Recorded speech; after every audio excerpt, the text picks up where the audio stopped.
नमस्कार, city news में आप तमाम दर्शकों का स्वागत है। मैं उड़िया गौर। खबरों की ओर बढ़ने से पहले आइए एक नजर डाल लेते हैं आज की सुर्खियों पर। हेडलाइन के प्रायोजक हैं आवासीय उज्जवल विद्यापीठ। बच्चों के भविष्य के लिए एक कदम हमारे साथ बढ़ें। हथौड़ी थाना क्षेत्र के डीहजीवर गांव में जहरीली शराब से एक व्यक्ति की हुई मौत। जिला पुलिस की विशेष टीम ने जिले के कुख्यात अपराधी जॉनसन को किया गिरफ्तार। और बिहार में हुआ अजीब कारनामा, बाइक सवार को सीट बेल्ट नहीं बांधने का परिवहन विभाग ने काटा चालान। तो ये थी आज की सुर्खियां, अब खबरें विस्तार से। हथौड़ी थाना क्षेत्र के डीहजीवर गांव में जहरीली शराब पीने से एक युवक की मौत हो गई। हालांकि पुलिस शराब की जगह थिनर पीने की बात कह रही है। छपरा, सिवान, गोपालगंज के बाद अब मुजफ्फरपुर में जहरीली शराब से मौत की बात सामने आ रही है। मुजफ्फरपुर के हथौड़ी थाना क्षेत्र के डीहजीवर गांव के रहने वाले 25 वर्षीय श्याम कुमार की जहरीली शराब पीने से मौत हो गई है। हालांकि आधिकारिक पुष्टि शराब के बजाय थीनर पीने से बताई जा रही है। पुलिस शराब से मौत के बाद की पुष्टि पोस्टमार्टम नहीं होने के कारण कर रही है। चर्चा है कि सभी ने टेंट हाउस के गोदाम में शराब पी थी। मृतक श्याम सहनी टेंट हाउस चलाता था और साथ ही कपड़ा दुकान भी चलाता था। श्याम के 2 छोटे छोटे बेटे हैं। श्याम की पत्नी रेनू और पिता चंद्रकिशोर सहनी का कहना है कि श्याम सोमवार की शाम शराब पीकर आया, रात में ठीक रहा, लेकिन मंगलवार की सुबह उसकी तबीयत बिगड़ गई है, जिसके बाद एसकेएमसीएच लाया गया, वहीं उसकी मौत हो गई। मौत के बाद परिजनों द्वारा आनन फानन में सबको गांव लाकर दाह संस्कार भी कर दिया गया। श्याम की पत्नी रेनू ने बताया कि श्याम के साथ 3 अन्य लोगों ने भी शराब पी थी, जिसमें 2 श्याम के दोस्त लाल बाबू सहनी के पुत्र मुकेश सहनी का 0 माइल और ननीपत सहनी के पुत्र विरोधी सहनी गांव डीहजीवर के रहने वाले हैं। वहीं एक सीतामढ़ी का रहने वाला है। डीहजीवर के रहने वाले मुकेश सहनी और विरोधी सहनी की तबीयत खराब है। मुकेश सहनी की आंखों की रोशनी भी चली गई है। इसका इलाज अस्पताल में चल रहा है। वहीं इस घटना के बाद गांव में हड़कंप मच गया है। लोग कुछ भी बोलने से परहेज कर रहे हैं। हालांकि पूरी घटना को लेकर ग्रामीण एसपी विद्यासागर का कुछ और ही कहना है। उनका कहना है कि श्याम टेंट का काम करता था, टेंट हाउस के गोदाम में ही काम चल रहा था। इसी दौरान पानी समझकर उसने थीनर पी ली थी, जिससे उसकी मौत हो गई। हालांकि पुलिस की टीम जांच में जुटी है। शाम में 6 बजे घर से निकला था, आदमी फोन किए थे किसी आम घर पे मेरे आओ। जब उनके पास गए शाम में तो 10 बज के 4 मिनट पर घर आए थे।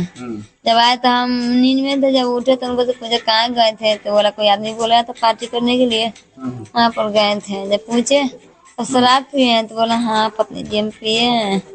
उसके बाद बोले कितने आदमी थे, तो बोले 4 आदमी थे। बोले कि तू हम आदमी साथ में है, 2 आदमी को पता नहीं है।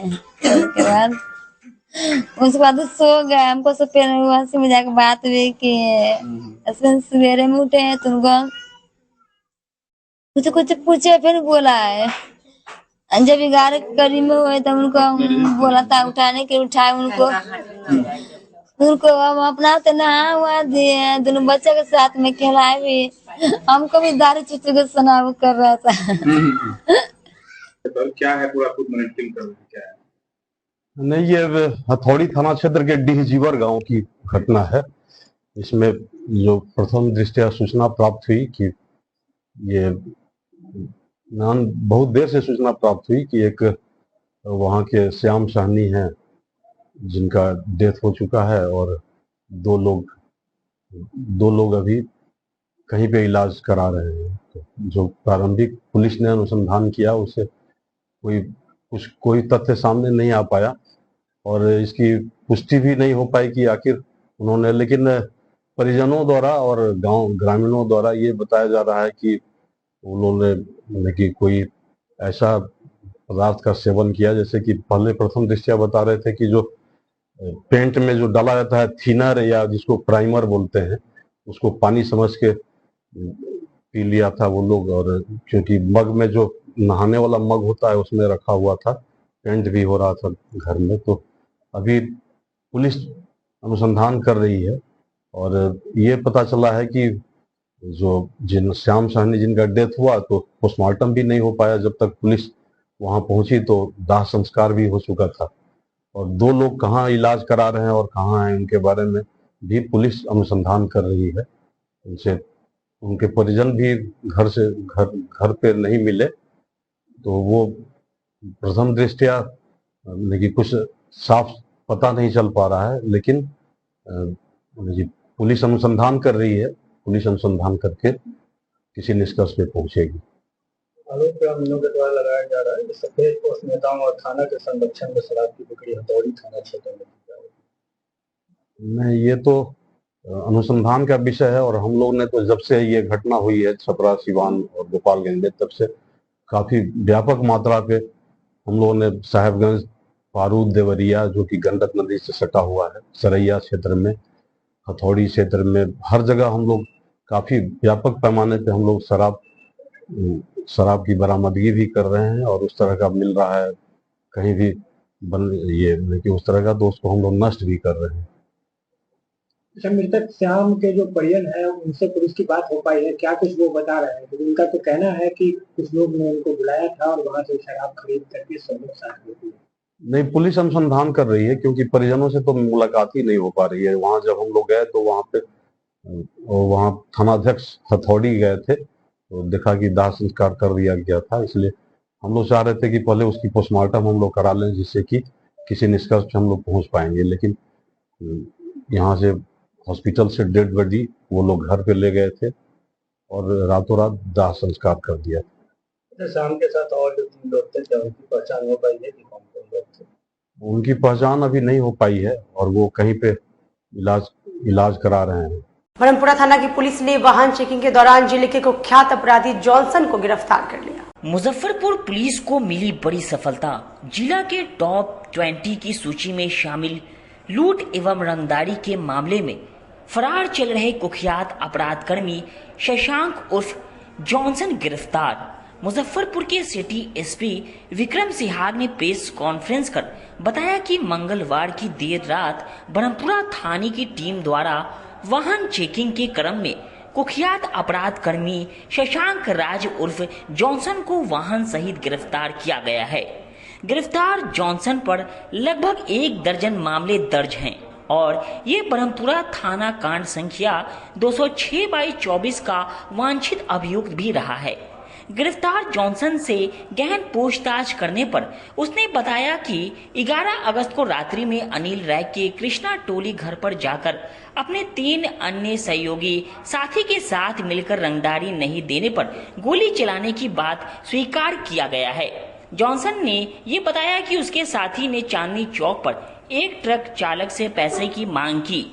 ट्रक चालक द्वारा देने से मना करने पर ट्रक ड्राइवर को सीने में गोली मारकर हत्या कर दिया गया। सिटी एसपी विक्रम सिहाग ने बताया कि जॉनसन पेशेवर अपराधी है। इसके विरुद्ध ब्रह्मपुरा थाना में लूट और रंगदारी के दर्जनों कांड दर्ज हैं। आपको बता दें कि मुजफ्फरपुर पुलिस द्वारा कुख्यात टॉप 10 और टॉप 20 अपराधी की सूची बनाई गई है, जिनकी गिरफ्तारी को लेकर जिला सूचना इकाई और थाना की टीम द्वारा निरंतर छापेमारी की जा रही है। इसी अभियान के तहत शशांक उर्फ जॉनसन की गिरफ्तारी हुई है। इसमें जो है कि मुजफ्फरपुर जिला अंतर्गत जो माह सितंबर की जो अपडेटेड हम लोगों की जो वांछित टॉप 20 की जो लिस्ट थी उसके अंतर्गत आज एक अभियुक्त की गिरफ्तारी हुई है। जो अभियुक्त है उसका नाम है शशांक उर्फ जॉनसन, जो ब्रह्मपुरा थाना का रहने वाला है। इनके ऊपर जो है लगभग 1 दर्जन कांड दर्ज हैं और जिस कांड में ये वांछित था वो ये था कि जो लगभग 10 और 11 अगस्त की जो रात है उसमें एक व्यक्ति हैं अनिल कुमार, जिनके जो है जो प्रतिष्ठान था उनके सामने जाके इनके द्वारा अपने अन्य 3 साथियों के साथ जो है रंगदारी मांगने के लिए फायरिंग की गई। उससे पहले भी 4-5 दिन पहले इनके द्वारा जो है उनको धमकी दी गई थी कि भाई अगर आप रंगदारी नहीं देंगे तो हम गोली मारेंगे। तो उसी दरमियान जो है बाद में 10 और 11 की जो रात्रि थी उसमें उनके द्वारा जो है वहाँ पर शूटिंग की घटना की गई, जिसके बाद से लगातार हम लोग उनकी जो है जो अभियुक्त है और उसके साथी उनकी तलाश कर रहे थे। उसी क्रम में जो 23 तारीख की रात्रि को जो है सूचना मिली कि इनके जो है ये वापस अपने ये ब्रह्मपुरा थाना क्षेत्र में आए हुए हैं और उसी दरमियान जो है थाना द्वारा चेकिंग लगाते हुए इनको आसूचना के संकलन के आधार पे जो है रात्रि में गिरफ्तार कर लिया गया। तो इनके जो मोटरसाइकिल और जो मोबाइल जो था इनके उसको भी जब्त कर लिया गया है। साथ ही जो इनके द्वारा जो घटना में 3 अन्य साथी थे उनका भी जो है नाम बताया गया है, परंतु कांड की संवेदनशीलता को देखते हुए नाम हम उजागर नहीं करेंगे, परंतु इन्होंने जो है पूरी घटना का उल्लेख कर दिया है। साथ ही इनके द्वारा ये भी बताया गया है कि इन्हीं के जो ग्रुप के द्वारा है जो 30 अगस्त 31 अगस्त के एक मर्डर हुआ था, उस मर्डर में भी इन लोगों के द्वारा जो ट्रक ड्राइवर था उसको लूट के क्रम में उनकी हत्या कर दी थी, उसका भी इन्होंने जिक्र किया है और बताया है कि उसमें भी इन्हीं के ग्रुप ने ये किया था और इनके जो साथी हैं उनके द्वारा ये हत्याकांड लूट के क्रम में हत्याकांड को अंजाम दिया गया था। तो उसमें भी जो है उस कांड का भी उद्भेदन इस कांड के साथ ही हुआ है तथा अब जो बाकी जो अन्य सदस्य हैं इनके गिरोह के उनको भी तुरंत हम लोग अब टीम बना के उनकी भी गिरफ्तारी सुनिश्चित करेंगे और जल्द ही उनको न्यायिक हिरासत में भेज देंगे। क्रिमिनल्स रिकॉर्ड भी है इनके जो गिरफ्तार? हाँ, इनका जो है अभियुक्त हैं इनका काफ़ी लंबा चौड़ा क्रिमिनल हिस्ट्री रहा है और इन पे जो है अभी वर्तमान में इस कांड को मिला के लगभग 11 केस दर्ज हैं और जो बाकी अन्य सभी केस हैं इनमें ये बराबर जेल जाते रहे और रिमांड पे रहे हैं, परंतु जो है फिर 5-6 महीने ये इनएक्टिव हो गए थे और उसके बाद फिर से इनके द्वारा ये घटना की गई, लगातार 2 घटना की गई जिनमें अभी इनको वापस पुलिस के द्वारा गिरफ्तार किया गया। इनाम भी घोषित किया गया था क्या? इनके ऊपर जो है सितंबर माह में जो अपडेटेड लिस्ट थी उसके अंदर इनका नाम का प्रपोजल था, परंतु जो टीम के द्वारा सराहनीय काम करते हुए जो इनाम की घोषणा हुई उससे पहले ही इनको गिरफ्तार कर लिया गया। सर गिरफ्तारी कहाँ से हुई है सर इसकी? गिरफ्तारी यहीं ब्रह्मपुरा थाना क्षेत्र से रात्रि में वाहन चेकिंग के दौरान। मालीघाट स्थित इन पोखरिया छठ घाट की स्थिति काफी जर्जर, मोहल्ले के लोगों ने नगर निगम प्रशासन से गुहार लगाई। छठ पूजा आने में महज शेष दिन बच गए हैं। ऐसे में जहां निगम की टीम घाटों की साफ सफाई कर घाट तैयार करने में जुटी हुई है, वहीं शहर के बीचों बीच बने 3 पोखरिया छठ घाट की स्थिति काफी जर्जर है।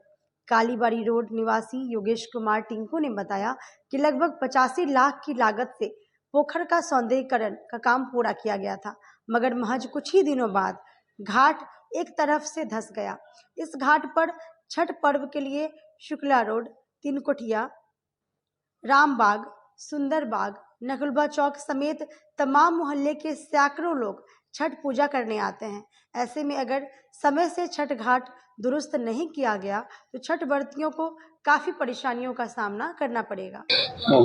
घाट का स्थिति तो दयनीय पहले बहुत ज्यादा था, जिसको पहला बार माननीय पूर्व मंत्री आदरणीय सुरेश कुमार शर्मा जी को से हम आग्रह किए थे, छठ पूजा समिति के अध्यक्ष होने के नाते आग्रह किए थे। तो आदरणीय सुरेश कुमार शर्मा जी के माध्यम से पहले जब वो नगर विकास मंत्री थे तो पहले घाट वही निर्माण चालू करवाए। कुछ हिस्सा बचा था जो देवेश बाबू के फंड से हुआ, और अब जो एक हिस्सा जो बचा हुआ है जो आप देखे भी हैं, उसके लिए आज तो कालीबाड़ी मोहल्ला की बहू मेयर है, फिर भी हमको किसी और को ही बोलना पड़ेगा। मेयर तो है लेकिन आप देख सकते हैं रोड का भी स्थिति देख सकते हैं, नाला का भी स्थिति देख सकते हैं और पोखर का भी स्थिति आप देख सकते हैं। बोलने का मकसद है कि फिर हम लोग देख रहे हैं, नगर आयुक्त महोदय आए थे, उनको भी अवगत कराए हैं। अगर नगर निगम के माध्यम से हो जाता है तो बढ़िया, नहीं होगा तो फिर हम लोग आदरणीय बिहार सरकार के मंत्री हैं आदरणीय केदार प्रसाद गुप्ता जी, उनसे बात करके उनको बोलेंगे कि माननीय मंत्री नगर विकास से अगर कुछ हो सकता है तो करवा देंगे। साफ सफाई की व्यवस्था ठीक? साफ सफाई तो हुआ है, वार्ड 41 के मतलब जमादार और मतलब वार्ड जितने भी सफाई कर्मी हैं सब लोग लग के किए हैं, और नगर आयुक्त महोदय भी आए थे, जीओ साहब भी आए थे, सब लोग आके निरीक्षण करके गए हैं। लेकिन हम उनको भी अवगत कराए हैं, नगर आयुक्त महोदय को भी अवगत कराए कि देख लीजिए सीढ़ी है और सीढ़ी का मतलब कुछ हिस्सा बचा हुआ है और कुछ टूटा भी है, नया भराट था, इस वजह से धसा उसा है तो उसको व्यवस्थित करने का जवाबदेही तो जिला प्रशासन का है। छठ पूजा के दौरान यहाँ पर छठव्रती हुई काफी भीड़ उमड़ती है। हाँ, 4-5 वार्ड के छठव्रती लोग यहाँ छठ व्रत करते हैं और जिनका हम लोग। दीपावली और धनतेरस का कब शुभ मुहूर्त है, किस वक्त पूजा करनी चाहिए, इसकी जानकारी आचार्य मिश्रा ने दी। हिंदू धर्म का त्योहार दीपावली इस वर्ष 31 अक्टूबर दिन गुरुवार को मनाई जाएगी। वहीं धनतेरस 29 अक्टूबर मंगलवार को मनाई जाएगी।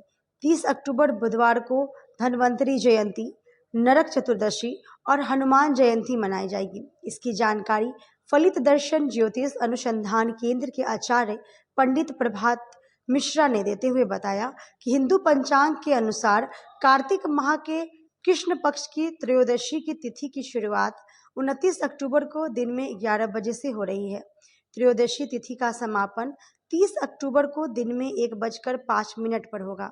इसलिए 29 अक्टूबर को धनतेरस मनाई जाएगी। इसी दिन लोग धनतेरस की खरीदारी करेंगे। इस बार धनतेरस पर खरीदारी करने का शुभ समय दिन में 11:07 से लेकर 30 नवंबर को 1:05 तक है। 31 अक्टूबर को दिन में 3:12 तक चतुर्दशी तिथि प्राप्त है। उसके बाद अमावस्या तिथि प्रारंभ हो जाएगी। क्योंकि दीपावली का महापर्व सायंकालीन प्रदोष व्यापिनी पर्व है, यह रात में ही मनाई जाती है। इसलिए पूरे भारतवर्ष में 31 अक्टूबर दिन गुरुवार के दिन दीपावली का महापर्व मनाया जाएगा। ये जो दीपावली का महापर्व है, इसको लेकर लोगों में जो कन्फ्यूजन है वह व्यापक रूप से फैला हुआ है। तो आपको बता दें कि दीपावली का जो महापर्व है वह 31 को मनाना बेहद शुभ है। चूंकि इसलिए कि कोई भी तिथि सायंकालीन, रात्रिकालीन, और इसमें सबसे महत्वपूर्ण क्या है कि 31 को क्यों मनाएं, 31 को क्यों मनाएं, 1 को क्यों नहीं मनाएं, अमावस्या तिथि कब आ रही है और कब समाप्त हो रही है, इस पर विशेष चर्चा करने के बाद यह कंसेप्ट क्लियर हो जाता है कि दीपावली 31 को ही क्यों मनाएं। इसका गणितीय जब आप स्थिति समझेंगे तो धनत्रयोदशी 29 को और 30 को नरक चतुर्दशी और धन्वंतरी जयंती भी मनाई जाएगी और हनुमान जयंती भी 30 तारीख को मनाई जाएगी। उसके बाद 31 अक्टूबर को जो है दीपावली का महापर्व मनाया जाएगा। आइए विस्तार से बताते हैं। 29 अक्टूबर मंगलवार को दिन में 11 बजे तक द्वादशी तिथि प्राप्त है। उसके बाद 11 बजे के बाद त्रयोदशी तिथि आरंभ हो जा रही है, जो 30 अक्टूबर को दिन में 1:05 तक रह रही है। उसके बाद चतुर्दशी तिथि आरंभ होगी। तो जब 29 अक्टूबर मंगलवार को दिन में 11 बजे के बाद त्रयोदशी तिथि आरंभ हो जा रही है, तो इस दिन जो है धन त्रयोदशी का महापर्व मनाई जाएगी। और मार्केट में लोग जो है सोना चांदी गहने जेवरात जो भी है वह अपने राशि के अनुसार, सभी राशि वाले अपने राशि के अनुसार खरीदारी कर सकेंगे। वहीं 30 अक्टूबर को दिन में 1:05 से पहले तक भी खरीदारी करने का बेहद शुभ मुहूर्त है। उसके बाद चतुर्दशी तिथि आरंभ हो जा रही है, जिसमें हनुमान जयंती और नरक निवारण चतुर्दशी यम के निमित्त दीपदान की जाएगी। और उसके बाद जब हम देखेंगे कि 31 अक्टूबर को दिन में 3:12 तक चतुर्दशी तिथि प्राप्त है। 31 अक्टूबर गुरुवार को दिन में 3:12 तक जो है वह चतुर्दशी तिथि प्राप्त है। उसके बाद अमावस्या तिथि आरंभ हो जाएगी। तो दीपावली का महापर्व तो दिन में मनाई नहीं जाती है, यह तो सायंकालीन प्रदोष व्यापनी और निशीथ व्यापनी पर्व है, यह तो रात्रि में ही मनाई जाएगी। दिन में यदि कोई मनाना चाहता है तो वह 1 को मना सकता है दीपावली। लेकिन यदि रात्रि और निशीथ व्यापनी यदि देखेंगे तो वह 31 अक्टूबर गुरुवार को प्राप्त हो रहा है। इसलिए पूरे भारतवर्ष में जो है 31 अक्टूबर गुरुवार को ही जो है दीपावली का महापर्व मनाया जाएगा, इसमें कोई संदेह नहीं है। 1 नवंबर को दिन में 5:14 तक अमावस्या तिथि प्राप्त है। इसके बाद जो है प्रतिपदा तिथि आरंभ हो जा रही है और प्रतिपदा में जो है वह दीपावली मनाई नहीं जाती है। जैसे द्वितीया में जो है द्वितीया तिथि में होली नहीं मनाई जाती है, वह प्रतिपदा तिथि में मनाई जाती है। उसी प्रकार यह अमावस्या तिथि में जो है दीपोत्सव का महापर्व, जिस दिन रात्रिकालीन प्रदोष व्यापनी व्याप्त होगा, मतलब प्राप्त हो जाएगी अमावस्या तिथि, उसी दिन जो है दीपावली का महापर्व मनाने का विधान है, इसमें कोई संदेह नहीं है। 31 अक्टूबर को जो है वृष लग्न 6:28 से लेकर के 8:24 तक रहेगी। तो व्यापारिक प्रतिष्ठानों में जो है लक्ष्मी, इंद्र, कुबेर और सरस्वती की पूजा इसी समय की जाती है। और राशि के अनुसार जो जातक हैं वो बहुत जगह राशि के अनुसार अपने राशि के लग्न और राशि में लोग पूजन करते हैं। सिंह लग्न 12:56 से 3:10 तक प्राप्त है, तो लोग 11 बजे के बाद जो है काली पूजन, निश्चित व्यापनी काली पूजन लोग करेंगे, इसमें भी कोई संदेह नहीं है। और यह जो है अमावस्या तिथि को काली पूजन का विशेष महत्व है और इस दिन तंत्र साधना के लिए भी काफी लोग दीपावली के अवसर पर तंत्र साधना करते हैं, इसमें कोई दिक्कत नहीं है। और 31 अक्टूबर को ही दीपावली का महापर्व मनाई जाएगी। फलित दर्शन ज्योतिष अनुसंधान केंद्र, पंडित प्रभात मिश्र। समाहरणालय सभा कक्ष में होने वाले पैक्स चुनाव को लेकर अधिकारियों को प्रशिक्षण दिया गया। बुधवार को प्राथमिक कृषि साख समिति पैक्स निर्वाचन 2024 को लेकर मुजफ्फरपुर समाहरणालय सभागार में प्रशिक्षण शिविर का आयोजन किया गया। बिहार राज्य निर्वाचन प्राधिकार पटना के परामर्शी कुमार शांत रक्षित के नेतृत्व में आयोजित शिविर का आयोजन 2 पालियों में किया गया। 2 पालियों में आयोजित प्रशिक्षण में पूर्वी चंपारण, पश्चिमी चंपारण और गोपालगंज जिले के संबंधित पदाधिकारियों को पैक्स निर्वाचन संबंधित प्रशिक्षण दिए गए। प्रशिक्षण में मास्टर ट्रेनरों द्वारा सभी उपस्थित पदाधिकारियों को आगामी 26 नवंबर से होने वाले पैक्स निर्वाचन को सफलतापूर्वक संपन्न कराने को लेकर विस्तृत जानकारी दी गई। साथ ही पैक्स चुनाव के दौरान किन किन जरूरी बातों का ध्यान रखना है और कैसे चुनाव को शांतिपूर्ण तरीके से संपन्न कराया जाना है, उस पर विस्तृत चर्चा की गई। पैक्स चुनाव की अधिसूचना जारी हो चुकी है और आचार संहिता लागू हो चुका है। 2024 का चुनाव करीब 6,500 पैक्सों का निर्वाचन पूरे बिहार में होना है। तो उसी के कारण आज जो है सारे 3 जिला का अभी हो रहा है प्रशिक्षण, यहाँ पूर्वी चंपारण, पश्चिमी चंपारण और गोपालगंज का। उसके सारे प्रखंड विकास पदाधिकारी जो निर्वाचन पदाधिकारी हैं उनको, डीडीसी जो नोडल पदाधिकारी हैं उनको, एसडीएम्स को और एनआईसी के पदाधिकारियों को, सारे लोगों को बुलाया गया है ब्रीफिंग के लिए, ट्रेनिंग उनको दे रहे हैं। ये लोग मास्टर ट्रेनर होंगे, ये लोग फिर क्षेत्र में प्रशिक्षण देंगे। कितने दिनों तक ये ट्रेनिंग कार्यक्रम? नहीं, तो अभी 3 घंटे तक चल रहा है। उसके अलावा हम लोगों ने हैंडबुक दिया है और उसके अलावा ये लोग हम लोग से पूछ भी सकते हैं, हम लोग नंबर भी अपना जारी कर रहे हैं। किडनी कांड पीड़िता सुनीता की मौत के बाद मानवाधिकार आयोग में अवमानना वाद दायर। जिले के चर्चित किडनी कांड मामले में पीड़िता सुनीता की मौत के बाद राष्ट्रीय मानवाधिकार आयोग में अवमानना वाद दायर किया गया। यह वाद मानवाधिकार मामले के अधिवक्ता एसके झा के द्वारा दायर कराया गया। अधिवक्ता श्री झा ने कहा कि बिहार सरकार मानवाधिकार के प्रति सजग नहीं है। सुनीता की मौत सिर्फ और सिर्फ बिहार सरकार की लापरवाही का नतीजा है। माननीय आयोग के द्वारा बिहार सरकार को आदेश दिया गया था कि उच्च प्राथमिकता के आधार पर बिहार सरकार पीड़िता सुनीता को किडनी प्रत्यारोपित करने की दिशा में कदम उठाए, लेकिन माननीय आयोग द्वारा दिए गए आदेश का पालन बिहार सरकार के द्वारा नहीं किया गया, जिस कारण सुनीता को अपनी जान गंवानी पड़ी। विदित हो कि चर्चित किडनी कांड की पीड़िता सुनीता की मौत 21 अक्टूबर को हो गई।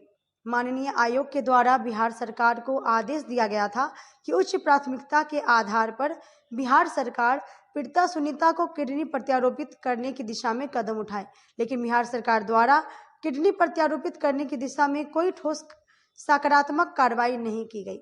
अगर माननीय आयोग के द्वारा पारित निर्णय का अनुपालन बिहार सरकार के द्वारा किया जाता तो पीड़िता सुनीता की जान बचाई जा सकती थी।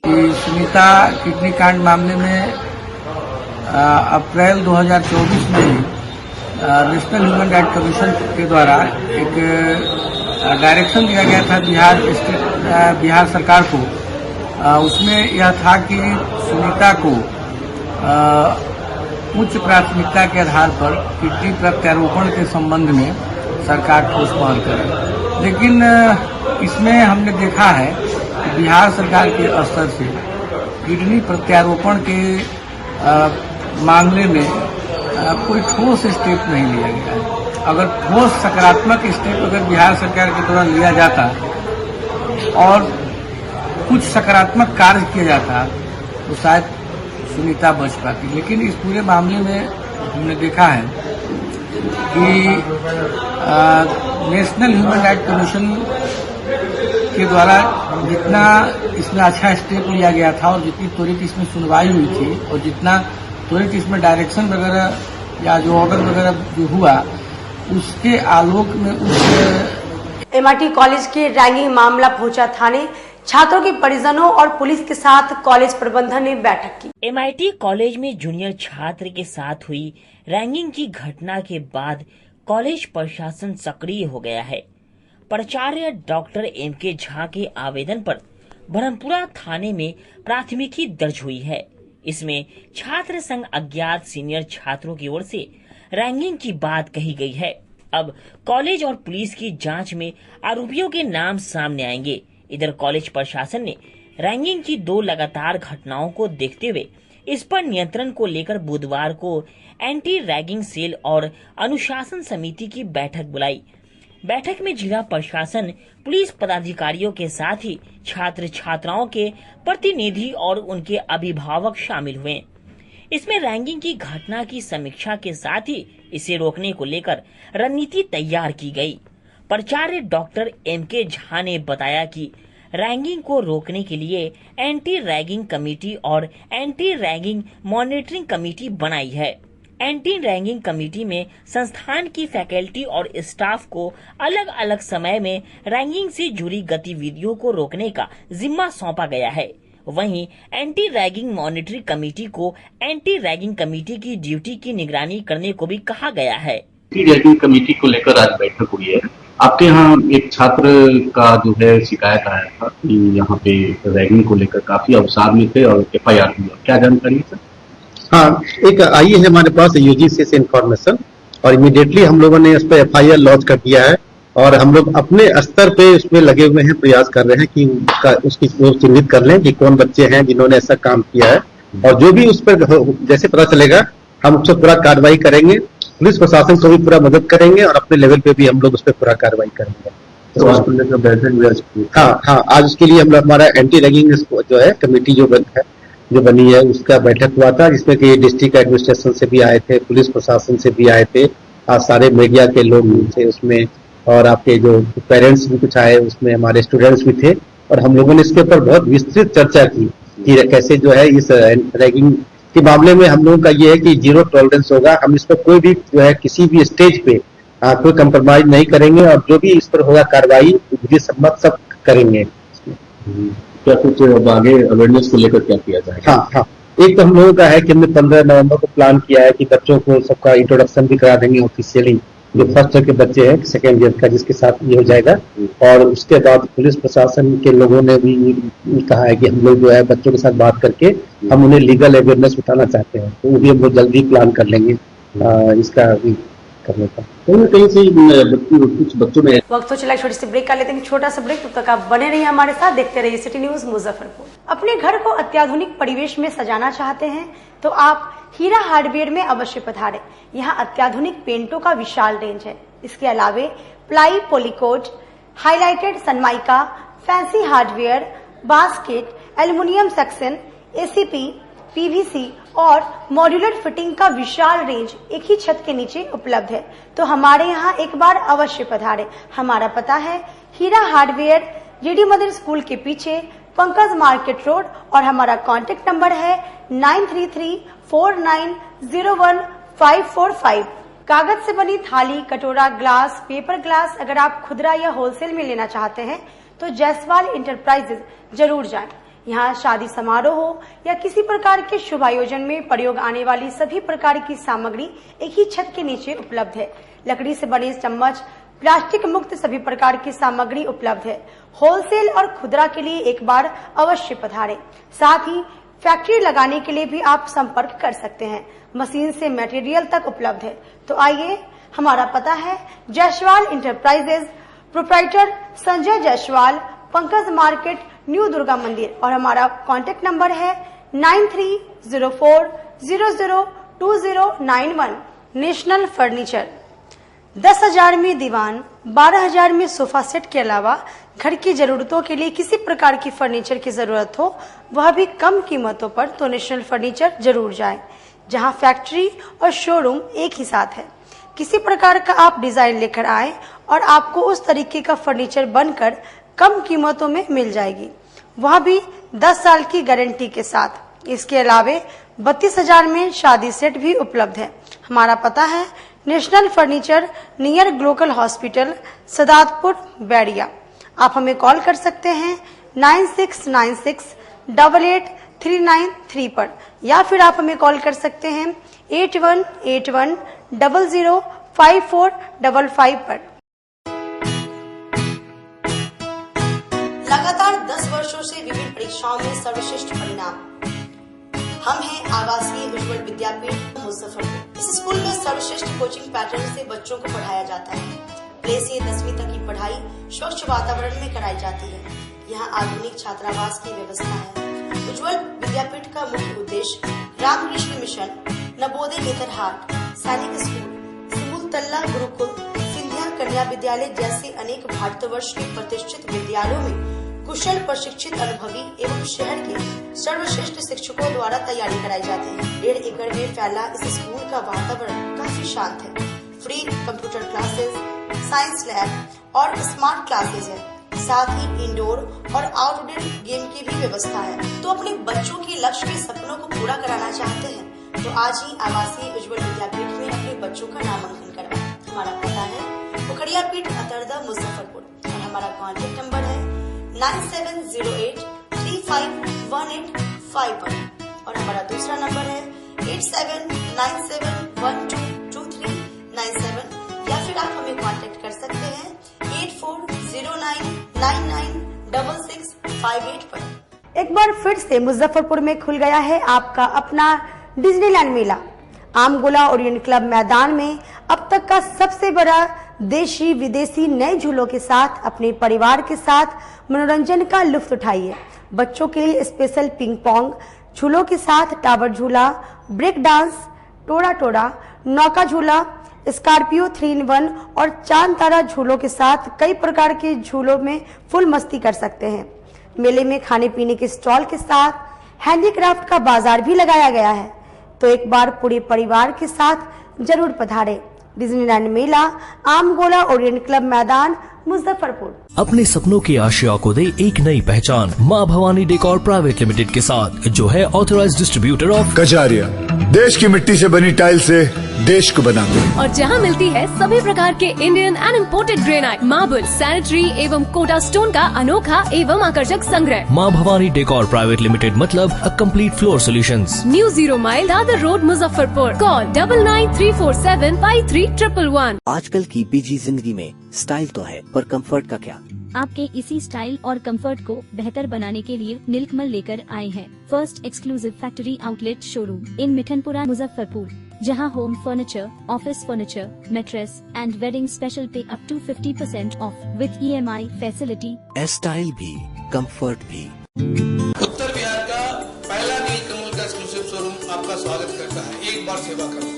ब्रेक के बाद एक बार फिर से आप सभी का स्वागत है। ये बढ़ते अगली खबरों की ओर। बिहार में हुआ अजीब कारनामा, मोटरसाइकिल पर सीट बेल्ट नहीं बांधने का वैशाली परिवहन विभाग ने चालान काट दिया। बिहार में कुछ भी संभव है। अगर बाइक चला रहे हैं तो सीट बेल्ट जरूर लगा ले, नहीं तो आपका भी चालान काट दिया जाएगा। जी हाँ, कुछ ऐसा ही हुआ है। शेरपुर गांव में रहने वाले एक युवक के साथ युवक वैशाली से मुजफ्फरपुर आ रहा था। परिवहन विभाग और वैशाली पुलिस उन्हें रोककर चालान काटा। चालान विश्वजीत ने देखा तो दंग रह गया। बाइक पर सीट बेल्ट नहीं लगाने का चालान काट दिया। हालांकि विभाग की कर्मचारी इसे मानवीय भूल बता रहे हैं, लेकिन इस कारनामे से यातायात विभाग की जमकर किरकिरी हो रही है। मुजफ्फरपुर जिला के मिठनपुरा थाना क्षेत्र के शेरपुर के रहने वाले विश्वजीत आनंद को 3 फरवरी का चालान अपनी मोटरसाइकिल हीरो होंडा से वैशाली से मुजफ्फरपुर आ रहे थे। इसी दौरान ट्रैफिक पुलिस और स्थानीय पुलिस की ओर से वाहनों की जांच की जा रही थी। इसमें विश्वजीत आनंद की बाइक की भी जांच हुई। इसके बाद जांच अधिकारियों ने जुर्माना लगाते हुए चालान की रसीद हाथों में थमा दिया। रसीद देखते ही विश्वजीत आनंद का दिमाग घूम गया। 1000 रुपए का जुर्माना लगाया गया था। विश्वजीत आनंद ने बताया कि जुर्माना लगाने के बाद वह चालान में सुधार के लिए परिवहन विभाग के कार्यालय दौड़ रहे हैं। बाइक चालक के लिए यातायात नियम 194B के तहत सीट बेल्ट नहीं लगाने के लिए भी चालान काट दिया गया है। आवेदन के 3 महीने हो जाने के बाद भी अभी तक उनके चालान में सुधार नहीं किया गया है, जिसके कारण उनका पॉल्यूशन सर्टिफिकेट भी नहीं बन पा रहा है। उन्होंने अधिकारियों से चालान में सुधार की गुहार लगाई। जी, मेरा चालान कट गया है सीट बेल्ट का, जबकि मेरे पास कार नहीं है, बाइक है, तो मेरे बाइक के नाम पे सीट बेल्ट का चालान काट दिया है। फरवरी में कटा था। हाजीपुर में किसी का चालान कटा हो, लेकिन मेरे बाइक के नाम पे चालान कट गया सीट बेल्ट का। बाइक पे सीट बेल्ट न लगाने के लिए? हाँ, बाइक पे सीट बेल्ट न लगाने के कारण चालान कटा 1000 का। कहाँ पे इसको लेके कहीं आवेदन भी दिए? हम इसको लेके SP DSP सबके पास दौड़ चुके हैं। जो परिवहन विभाग है हाजीपुर, वहाँ भी गए थे, लेकिन वहाँ पे बोला गया कि मतलब जो एप्लीकेशन दीजिए और जाइए, हो जाएगा काम। 25-30 दिन हो गया एप्लीकेशन दिया हुआ, अभी तक काम नहीं हुआ है। इस कारण मेरा पॉल्यूशन नहीं बन रहा है और जिस कारण हम गाड़ी नहीं निकाल पा रहे हैं और मेरा सब काम पेंडिंग में है अभी गाड़ी की वजह से। करते क्या है? स्टूडेंट है। बाइक अभी के नाम पर? बाइक पापा के नाम पे। बाइक का मतलब तस्वीर किसकी लगी हुई है? चालान पे कार की या बाइक की? चालान पे कार का फोटो है, नंबर प्लेट, और बाइक का नंबर मेरा है, और कॉज में लिखा हुआ है विदाउट सीट बेल्ट। अभी तक कोई सुधार नहीं, कोई सुनवाई नहीं हुआ। सिवाई पट्टी में 2 लोगों के बीच जमीनी विवाद में एक पक्ष के लोगों को पुलिस ने पिटाई कर दी। पीड़ित परिवार के लोगों ने SSP से गुहार लगाई। सिवाई पट्टी के छितरी में 2 लोगों के बीच जमीनी विवाद में एक पक्ष के लोगों की पुलिस ने बर्बरता से पिटाई कर दी, जिसमें एक व्यक्ति गंभीर रूप से घायल हो गया। गंभीर स्थिति में अय्यापुर स्थित एक निजी अस्पताल में उसका इलाज किया जा रहा है। वहीं इस मामले को लेकर मीनापुर के विधायक मुन्ना यादव ने पुलिस प्रशासन के साथ ही बिहार सरकार को कटघरे में खड़ा किया है, सुशासन पर सवाल खड़े किए हैं।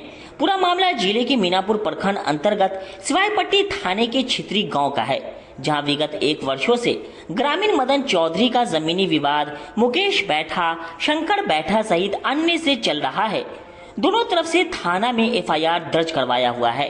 पूरे मामले की जांच करने पहुंची सिवाईपट्टी थाने की पुलिस ने मदन चौधरी की बर्बरता से पिटाई कर दी। मदन चौधरी के बेटी का आरोप है कि पुलिस ने बंदूक के कुन्ना से इतनी पिटाई की कि जिससे उनकी हालत मरणासन हो गई। वहीं उसका आरोप है कि बीच बचाव करने पर पुलिस ने उसके साथ भी मारपीट की। घटना की सूचना पर मीनापुर के विधायक मुन्ना यादव अस्पताल पहुंचकर पीड़ित परिवार को सांत्वना दिया और नीतीश सरकार पर जमकर हमला बोला। वहीं पूरे मामले पर ग्रामीण SP विद्यासागर ने पुलिस पिटाई से इनकार किया है। ग्रामीण SP ने कहा कि अभियुक्त ब्लड प्रेशर का मरीज है, जिस वजह से उसकी तबीयत बिगड़ी है।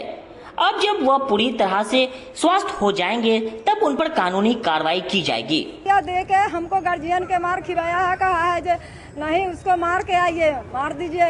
ऐसा बुरा तरीका से बतिया रहा था फोन से, बुरा तरीका से आप नाम नहीं लीजिएगा जो हम थाना गया था। अभी स्थिति क्या है? स्थिति नहीं ICU में? हाँ नहीं है।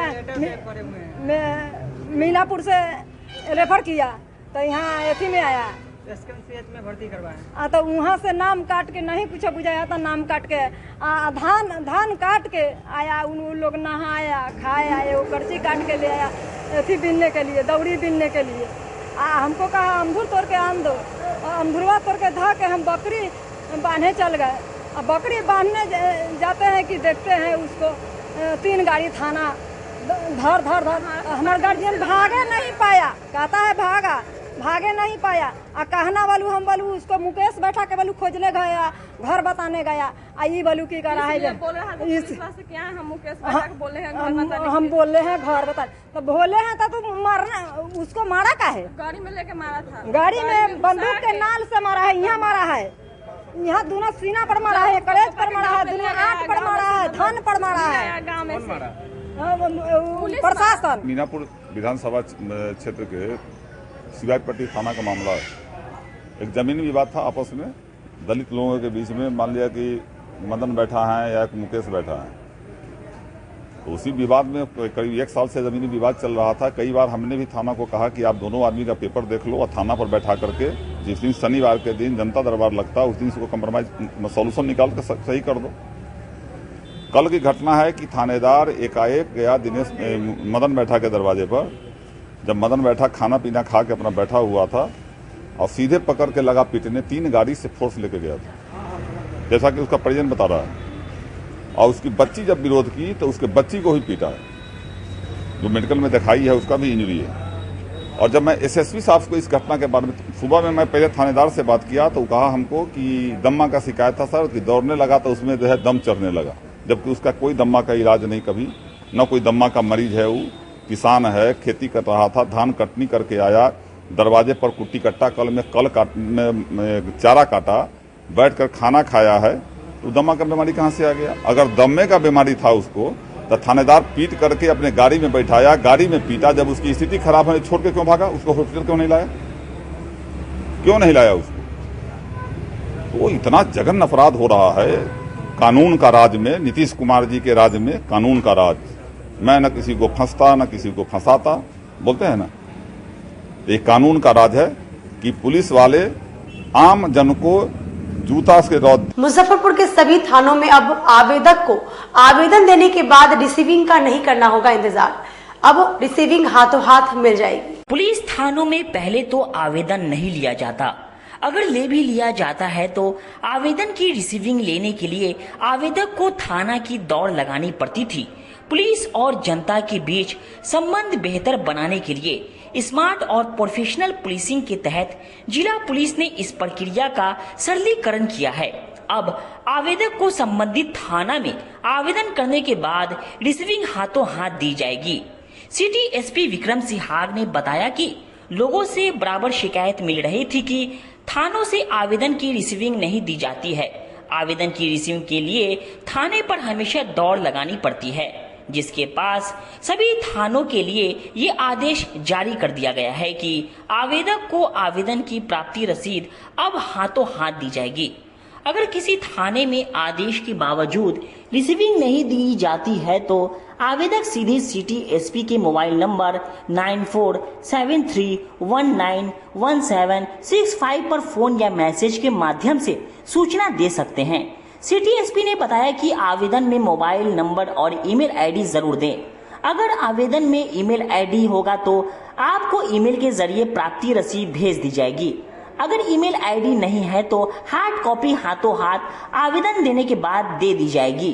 प्राय ये देखा जा रहा था कि जो कई बार जो शिकायतकर्ता थाना में जा रहे थे तो हम सभी का नहीं बोलेंगे, परंतु कुछ हमको शिकायतें मिल रही थी कि जो है आवेदनकर्ता को या तो रिसीविंग नहीं दिया जा रहा है या फिर उसको एफआईआर के लिए बीच में डिले हो जा रहा है या फिर ऑल टुगेदर एफआईआर ही नहीं हो रहा है। इसका संज्ञान लेते हुए वरीय पुलिस अधीक्षक मुजफ्फरपुर के मार्गदर्शन में ये निर्णय किया गया कि जो अब से जो भी शिकायतकर्ता थाना में आएंगे और अपना आवेदन देंगे उनको निश्चित रूप से रिसीविंग दी जाएगी तथा अगर प्राथमिकी दर्ज की जाती है तो प्राथमिकी उनको एक निःशुल्क प्रति उनको प्रोवाइड भी की जाएगी। प्रति दोनों फॉर्मेट में दी जा सकती है।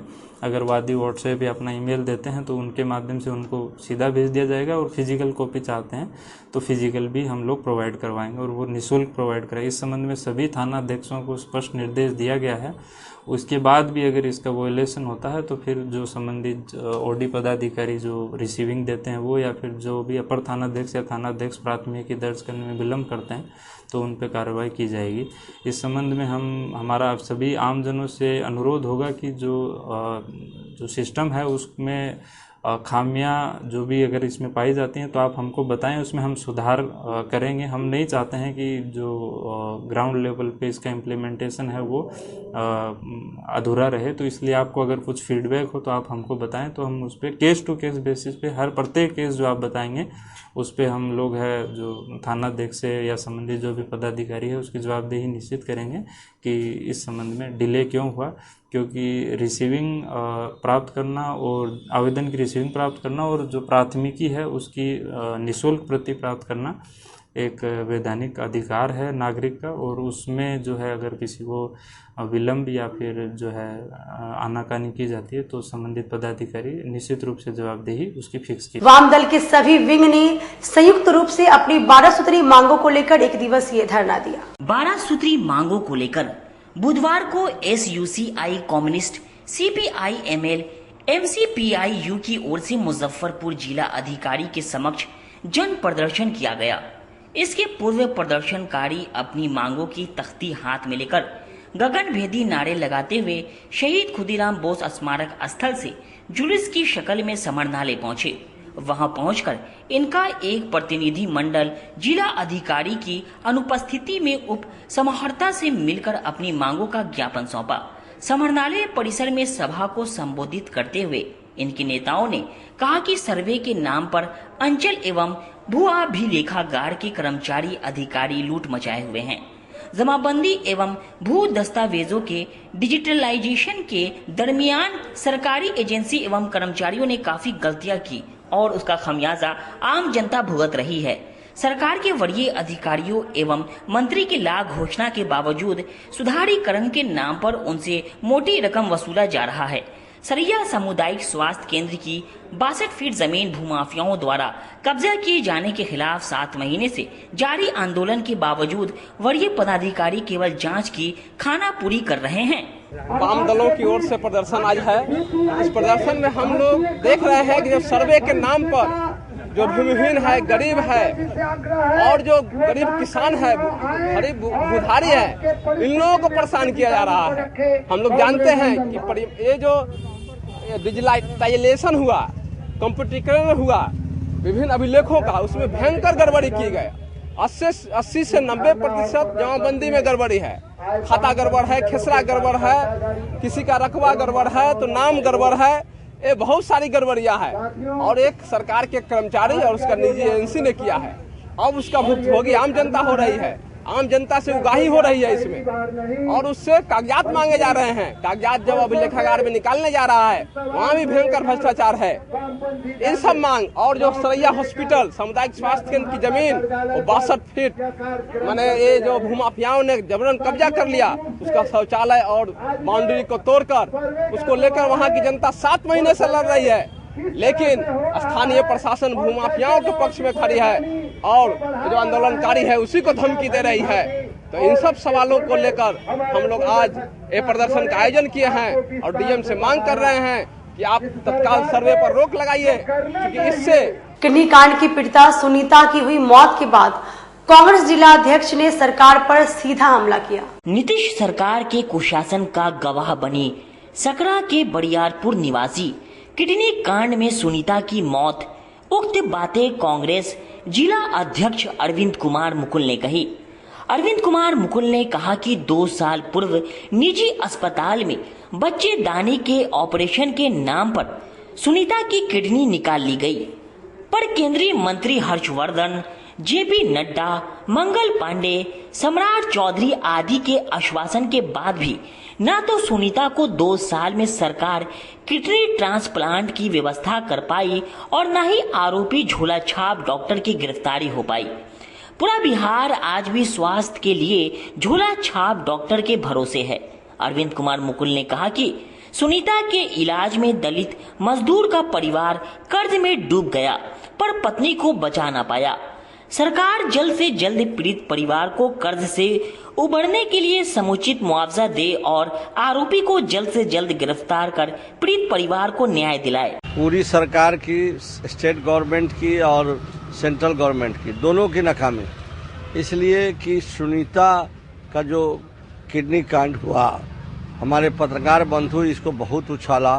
सेंट्रल लीड मंत्री हर्षवर्धन जी भी उससे मिले और उसके बाद जो है ये जेपी नड्डा जी, मंगल पांडे जी, कोई ऐसा व्यक्ति नहीं है जो सरकार में पार्ट है उस पीड़िता से नहीं मिला। और उसके बावजूद वह उसका निधन हो गया और उसके हस्बैंड जो है कितने कर्जदार हो गए। और यह तो लापरवाही प्रशासन की है कि झोला छाप किडनी कैसे निकाल लिया, उसकी अभी तक गिरफ्तारी भी नहीं हुई है। तो यह जो डबल इंजन की सरकार नीतीश कुमार और नरेंद्र मोदी की जो सरकार है, भाजपा और जनता दल यूनाइटेड का, एकदम विफल है। स्वास्थ्य में विफल है, शिक्षा में विफल है, हर मामला में, लैंड ऑर्डर में विफल है। विधि व्यवस्था देख रहे हैं कि मुजफ्फरपुर में कोई ऐसा दिन नहीं है जो कि मर्डर नहीं हो रहा है, हत्याएं नहीं हो रही है, लूट नहीं हो रहा है, बलात्कार नहीं हो रहा। तो हर मामला में यह विफल है। और यह झूठ मूठ का जो है अपना शराब भी कंट्रोल है। जहरीली शराब से आप देखे हैं कि जहरीली शराब से जो है डिसजीवर औराई में मर गया है। तो हर मामला में सरकार विफल है। और सुनीता के परिवार से हमारा एकदम कांग्रेस पार्टी इसकी शोक संवेदना व्यक्त करती है और अभी तक गिरफ्तारी नहीं हुई है। हम प्रशासन से मांग करते हैं कि इसमें जो भी संलिप्त है, यह बहुत बड़ा रैकेट है और उस रैकेट का भंडाफोड़ करे यहाँ के प्रशासन और अविलंब जो शामिल है उस सारे लोगों को गिरफ्तार करे और सुनीता के परिवार को कम से कम 50 लाख रुपया मुआवजा दे। इसलिए कि यह उसकी जो जान गई है, जब जान गए कि उसकी किडनी दोनों जो है इसको निकाल दिया। आज के लिए बस इतना ही, फिर मिलेंगे शहर की तमाम खबरों के साथ। तब तक आप मुझे और मेरी पूरी न्यूज़ टीम को दीजिए इजाजत। नमस्कार।